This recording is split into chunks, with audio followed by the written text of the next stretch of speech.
Let's start this morning with the government. I'm joined now by the Education Secretary, Bridget Phillipson. Good morning. Hello, good morning. Can we begin with Mohammed Al-Fayed and his alleged predatory behaviour at Harrods? Back in 2009, the Crown Prosecution Service declined to prosecute Fayed under Keir Starmer's leadership. Now, even if he didn't see the file, with 130 women now coming forward, it looks as if there must have been something very wrong with the CPS at that time, doesn't it? Look, what has come to light in recent days in particular is extremely serious. Violence against women is, an issue that we do absolutely need to tackle. When Keir Starmer was Director of Public Prosecutions, he made that a personal priority. I don't know the details of what happened in 2009. There sometimes can be issues with the evidence that's presented by the police, whether that can lead to a conviction. But I think what matters most here, both in terms of the timescale around all of it, is why victims didn't see justice. I think that's what we should focus on. And absolutely, they should look into the circumstances around that. Well, in a way, that is what is being asked. And it does make, you can't judge now, but it does feel a little bit uneasy that twice the CPS simply didn't follow this up. And this is what people, particularly women, have complained about, that actually their complaints, their allegations are not taken seriously enough, and these things are allowed to fester. Surely this is something that we need to get to the bottom of, isn't it? Completely, and absolutely this is a very serious issue even today. I mean, the conviction rate for rape is absolutely abysmal. I mean, women don't see justice, and that has to change. What I know is, before I became a Member of Parliament, I used to run a women's refuge for women and children who had experienced domestic violence. And the first time that I ever knew who Keir Starmer was when I saw him on television as Director of Public Prosecutions, talking about the personal priority that he attached to tackling violence against women and girls. So he's got a personal commitment to it. He turned the CPS around while he was leading it to focus on that. But clearly, if there have been issues that should be considered, that should happen. We've still got a really serious problem to this day about the lack of seriousness around tackling violence against women and girls, and that's why Yvette Cooper has made it a big mission of government to halve that. All right, let's turn to one of the other big talking points of the week, donations. Your declaration showed that you received £14,000 from the Labour donor Lord Alli last year. What for exactly? Yep, so I received that money from Lord Alli, who's a long-standing Labour peer. It was used to fund 2 events, all of which was declared properly and thoroughly. That's why that information is in the public domain. The first event was ahead of my birthday, so I was turning 40. I thought it was a good opportunity to get people together in a professional context. So it was journalists, trade unionists, education people, MPs and shadow cabinet. The second event was an event that I held also again for lobby journalists, for people in the education world, as part of a reception. That's, it was in a work context, That's a very nice thing, but if a Tory had done that 2 years ago, I know exactly what you'd be saying to me this morning. They should pay for their own birthday parties. Look, this was in a work context. I didn't even invite my own... You just said the same thing. Yeah, Come on. I didn't even... My own family didn't come to that. It was in a work context. I celebrated my actual 40th birthday with my family. We went for a pizza. I celebrated with my kids. This was where I got together colleagues, journalists, actually, trade unionists, education people. It was in a very different kind of context. Wahid is a Labour peer. He's been a Labour peer for over 25 years. This is fully transparent. Honestly, with respect, I think we might be digging a slightly bigger hole here. You've got a lot of people who knew you might be the Education Secretary, and you've got them in a room. You're paying for them to lobby you. I mean, the point about all of this is that to the average viewer, it feels dodgy. It feels like this is now an event for lobbyists. No, that's absolutely not what it was. This was an opportunity for people to come together to have a reception where we can talk about, for example, issues around education.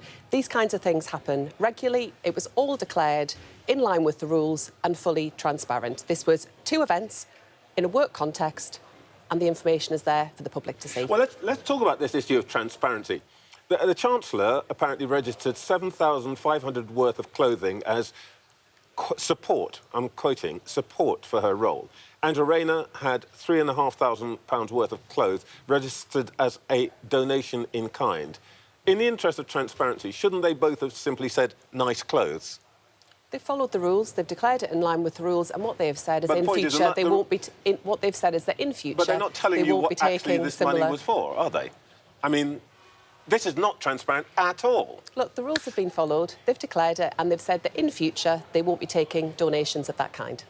Well, look, the reason that this is so toxic is that if the other party, some other party had done this, you would be saying, this is shocking, it isn't transparent, you haven't actually told us the truth, resign, wouldn't you? No, the whole point is it is transparent. That's why you're able to ask me questions about Donations it. of kind doesn't say clothing. Because it's been Donation declared. in kind says stationery to me. Look, the reason that we can have this conversation is because colleagues have followed the rules. I followed the rules. I've set out in the Register of Interests what donations were for, who they were from, and that's there for the public to see. And what I would say is that, of course, it is frustrating to be having this conversation with you this morning, not talking about, you know, the wider agenda that we're setting out here in Liverpool, because we have delivered an awful lot in the very short space of time that we have been in government. Yeah. And, of course, this is a distraction. I'd much rather be talking to you about bigger issues. Of course, but, you know, I'm happy of course, to so set would I, out but the I position very I didn't fill in the clearly. forms. Your colleagues did. Look, the Prime Minister, Deputy Prime Minister and Chancellor have all said that they're not going to be taking gifts of money, holidays and all of that. If it's wrong now, it must have been wrong last year. Will they give the money back? Look, it was in line with the rules, but we just want to draw a line under this. Well, you Move won't. on and get on and deliver for the British people and what they voted for. Well, you won't draw a line under it until you make clear how this actually represents transparency when support turns out to be skirts, and why, or suits, or whatever it is, and you're saying we're not going to do it anymore, but actually it was OK before. You won't draw a line until you sort that out. Will they give the money back? Well, if they've declared it in line with the rules and they've followed it as far, you know, very clearly they have, then I see no reason to do so. Look, the problem is that why this is hard to understand is if they followed the rules, there's nothing wrong. Why did they decide to stop doing it now?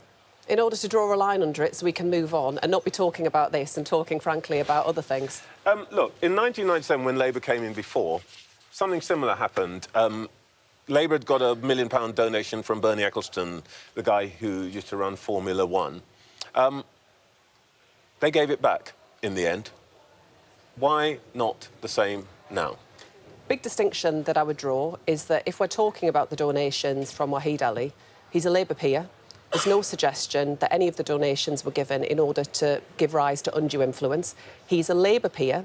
He's been a member of the Labour Party for a very long time, and he wanted to help secure a Labour government. That is not the same thing as what you've just described there in terms of what took place in 1997. Although I would caveat, my knowledge of what took place in 1997 is rather limited by the fact that what I read in the papers, given that at that point in time I was still at school myself. Well, the history is out there, and you can read Tony Blair's book about it and so on. But are you telling me that £500,000 worth of donations since 2020, irrespective of who it's from, get you no influence in the Labour Party? The distinction I am drawing is that Lord Alli is a Labour peer, has been for over 25 years, and unsurprisingly... Not many Labour peers have bunged you £500,000. Look, he's done very well in business, and unsurprisingly, as someone who made his way in the world... I'm not complaining about that. He's made his way in the world, he's worked really hard from pretty humble beginnings, he's a Labour peer, and he wants to support Labour politicians in delivering a Labour government. I don't think, to be honest, that's a surprise to anybody that has met Wahid over the years. You brought in Sue Gray to prepare you for government, and that you wouldn't experience what you call the chaos of the last lot, as you usually describe them. Sue Gray has now notoriously become the story herself. And we are not talking, as you say, about housing and health and education, because we still need to get complete answers on some of these issues. And by the way, we're also, or the press is talking about Sue Gray. Is it time for the leader himself just to get a grip on all of this? Look, I think it's difficult to talk about staff publicly because they don't have right of reply. What I would say about Sue Gray is that she is someone who brings enormous expertise, particularly in the running of government, to this role. She, in the dealings that I've had with Sue, has always been highly professional and focused on delivering. And the fact that we were able to do so much work in preparation from opposition means that in education, I've been able to move at pace to deliver, to start the process of setting up Skills England, so we can make sure we've got more apprenticeship starts, that we've got more skills training, reformed Ofsted, set up a curriculum review, invested more in speech and language support. We're not a government that is short of things that we have already, in a very short space of time, got on and done. In little over 3 months, we've got a big, long list of how we are delivering on the priorities of the British people. We know people voted for change. That's why we've got on and delivered it. But I appreciate when everything at the moment seems really broken, people question whether it can get any better. And that's what we're determined to show this week. What her great expertise has brought is the fact that I've got to ask you about all of this stuff. And this morning we're seeing that Keir Starmer's personal ratings have dived to below those of Rishi Sunak. Frankly, is that worth £170,000 a year? Look, I'm not... It's, as I say, it's difficult to talk about individual staff because they don't have the right of reply. Sue does bring tremendous experience, and I think if you look across the board at what we've delivered, whether it's GB Energy, what we're saying today around housing, all of the work that we've delivered on education, we know that people put their trust in us on the 4th of July, and we are determined this week to show that change has begun and that we are delivering from government on what people did vote for. All right, let's talk about big politics, as it were. It's reported that Rachel Reeves might have a little bit more fiscal headroom as she prepares for the budget, because of the way that the Bank of England's reporting its numbers. Would you like to see her spend that money keeping winter fuel allowance? I think if I speculated to you this morning about what is or isn't in the budget, Rachel Reeves would be on my case pretty sharpish. Oh, come on, Bridget, be brave.